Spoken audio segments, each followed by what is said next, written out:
Hello, everybody. Welcome back to another version of Coffee with Ira. Today, I have three things I want to talk to you about. I think we're going to add some real value to the conversation today. I'm looking for some participation on this on the last one. So, three things I want to talk to you today about. The first are networking size. So, social media. The question comes up all the time.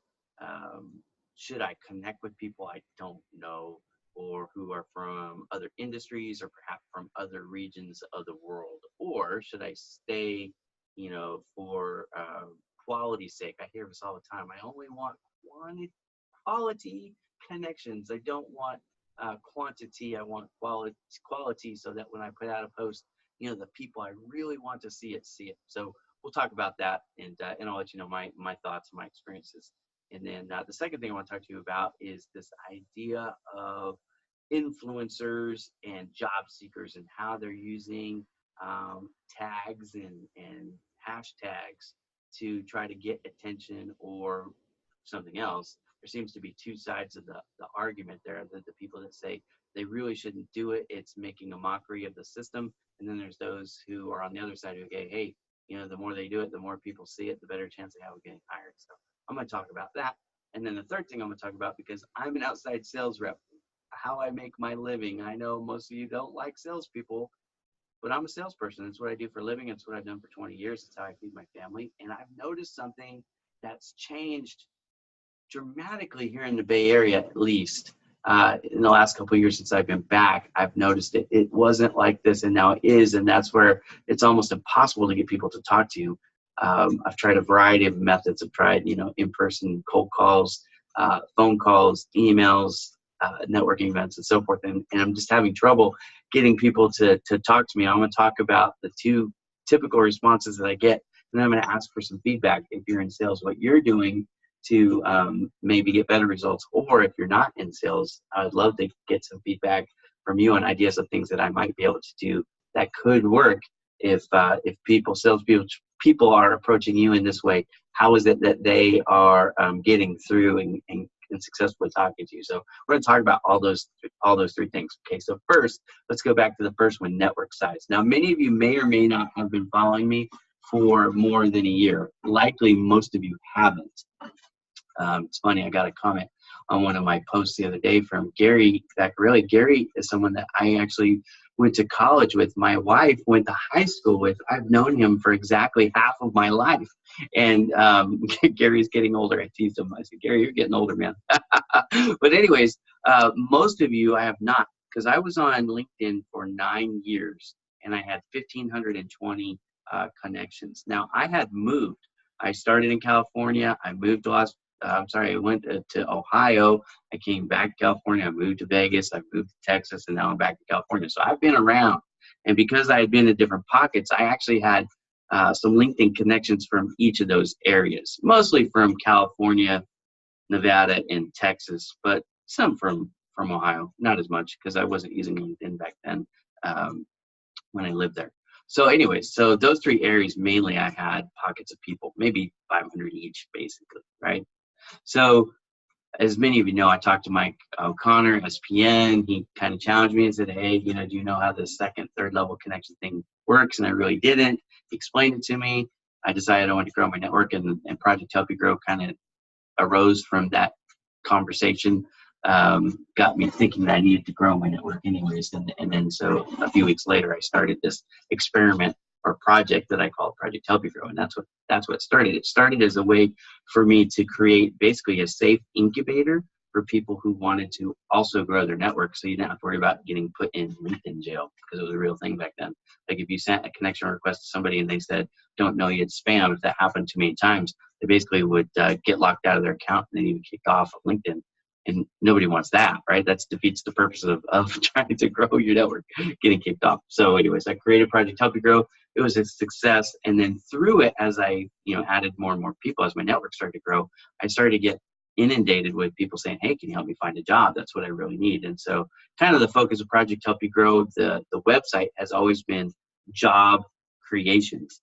And my group on LinkedIn is still more about network growth and growing engagement and those things. But what I learned before I grew, and when I had the 1,520 people that were in my network. So they were either customers, they were vendors that I worked with, they were fellow employees, there were people like Gary that I knew from school. So they were, some prospects, but most prospects don't want to connect to a salesperson. That was my problem, was like, the people I want to connect with don't want to connect with me, and they weren't engaging with my posts. That's for sure. Nobody was really. I would put a post up, and I'm not kidding, 2 weeks later, I'd have like 1 or 2 likes, and maybe every third or fourth post I would get a comment.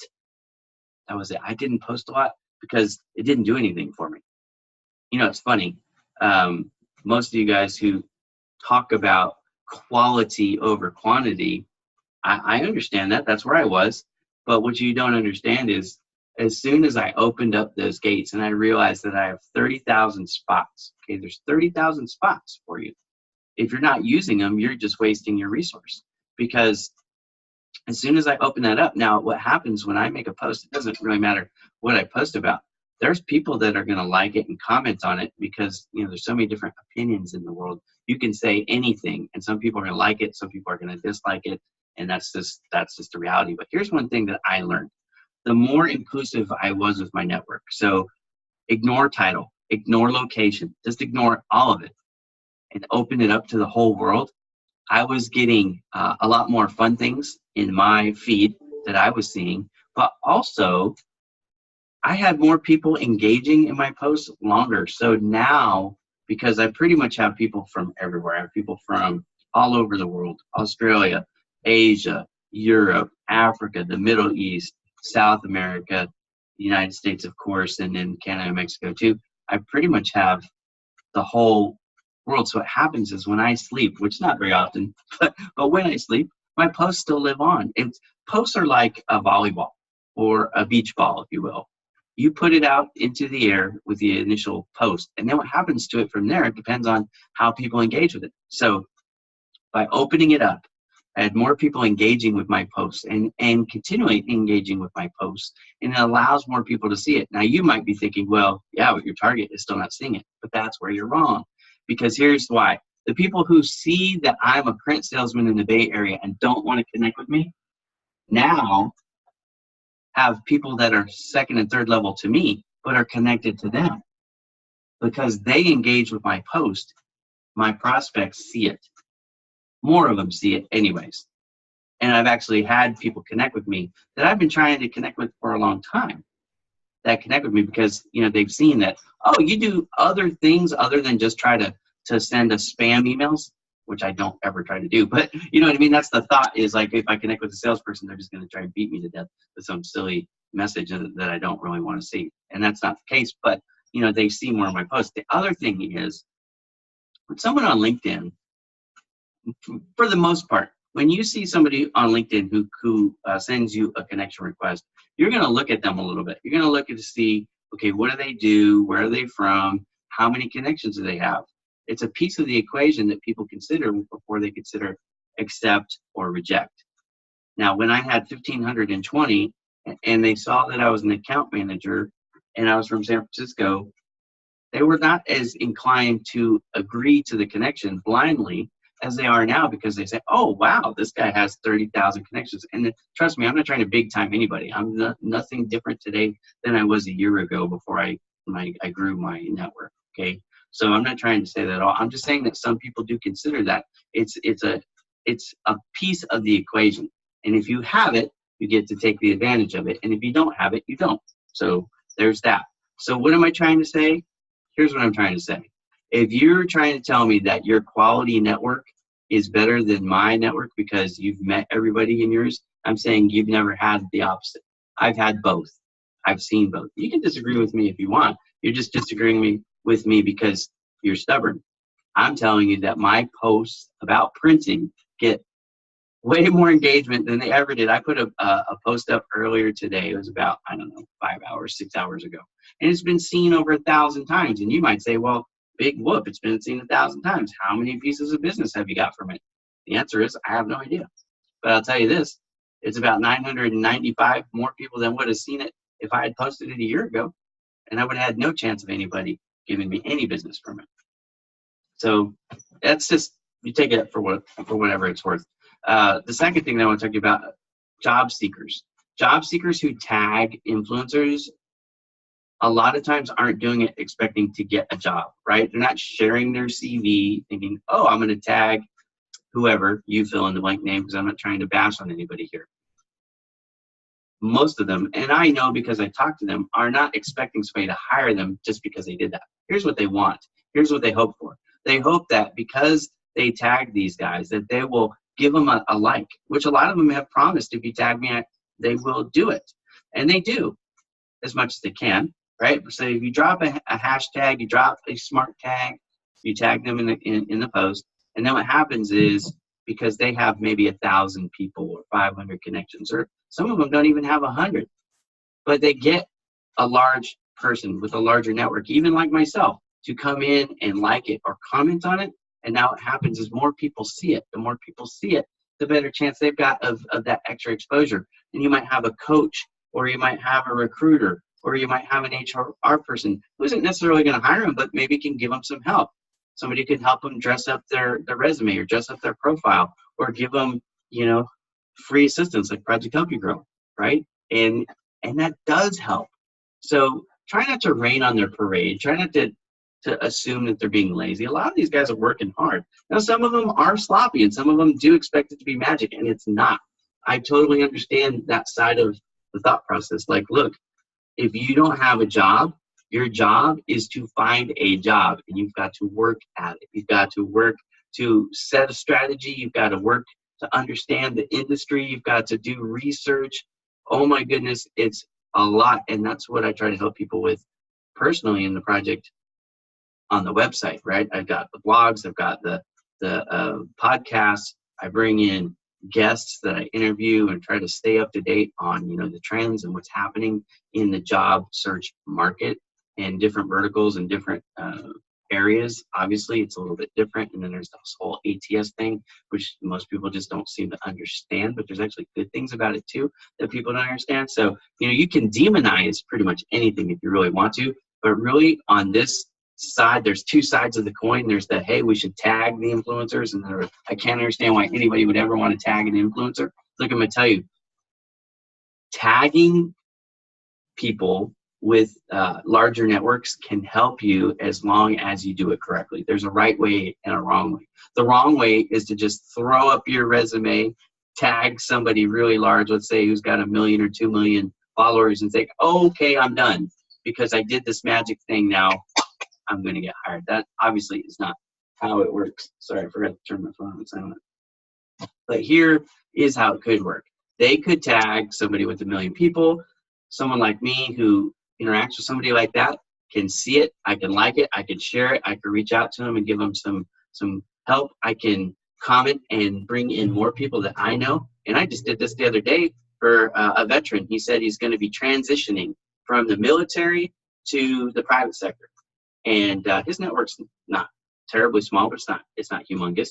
But the thing is, I saw the post, and I love helping veterans. So I liked it, I commented on it, and I smart tagged 3 different people that specialize in helping veterans transition into the private sector.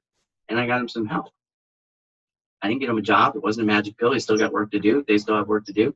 It may or may not work out for them. But it brought some energy to a post that might have died otherwise. So that's how it can help. Hopefully that helps add to the conversation. The third thing I want to talk to you about, it's most vital to me. I'm a sales rep. And here's what I've noticed in the Bay Area, at least for me. It seems like what used to work, I used to drop in and stop in and see people. And I don't know, maybe 1 out of 10 calls like that would be good. And I know it doesn't sound like a great ratio, but I'll tell you, at 10%, I could make a living, and I made a nice living doing that. But it seems like the ratio has gone way down where I need to make more than 10 calls to get somebody to legitimately talk to me. And so it's not really a great use of my time to just drive around blindly. And so I've spent more time sending emails and making phone calls. And those used to work at certain ratios too that have also decreased. So it's like the phone calls, the emails, and the in-person visits cold calls, genuine, like they don't know me, I don't know them, are no longer working as effectively as they need to for me to fill my pipeline.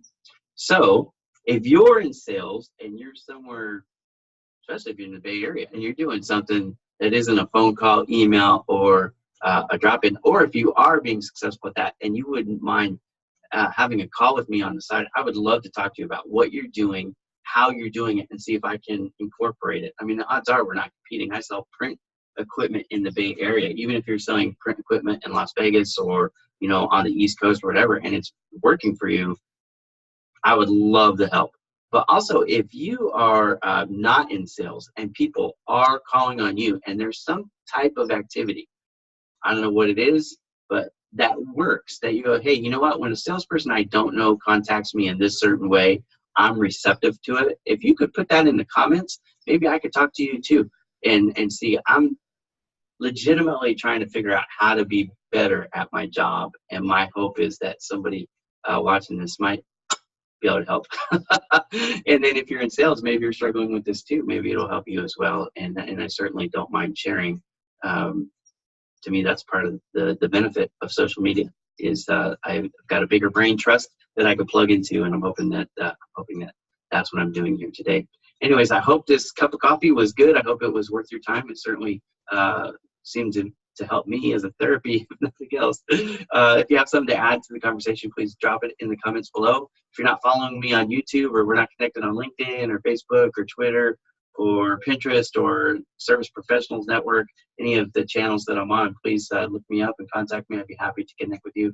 I don't really care if you're, you know, my next door neighbor or looking at me all the way from around the world. I'm happy to connect to you, and hopefully we can add value in the conversations. Y'all have a great day, and I look forward to talking again real soon.